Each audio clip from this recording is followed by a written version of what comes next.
এই যে দেখেন কফিলের বাপ আইতেছে, কফিলের বাপরে নিয়া জুম্মার নামাজ পড়তে যাবো। বুড়া আইতেছে আস্তে আস্তে, আধা ঘন্টা ধরে বুড়ার লাগে খাড়ে রইলাম, এখন বুড়া আইতেছে। আবার কই যায়, ময়লা ফেলাইতে যাইতেছে, ময়লা ফেলাই আইতেছে। ওনার নিয়ে জুম্মার নামাজ পড়তে যাবো, জুম্মার নামাজ পড়ে ওনার গাড়িতেই যায়, কিন্তু উনি তো একদম বয়স বাইরে গেছে গা। কোন সময় কী দুর্ঘটনায় পরে ওটার লাগিয়ে বসে আমার কপিলে বললো যে তুই নিয়ে আইস, নিয়ে জুম্মা পরে আবার বাসায় গিয়ে দিয়ে আইস। আমার প্রতি শুক্রবারে ডিউটি, প্রতি শুক্রবারে আর ওনারে নিয়ে আইতে হয়, একবার দিয়ে আইতে হয় নামাজে।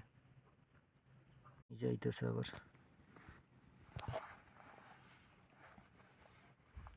আসসালামু আলাইকুম।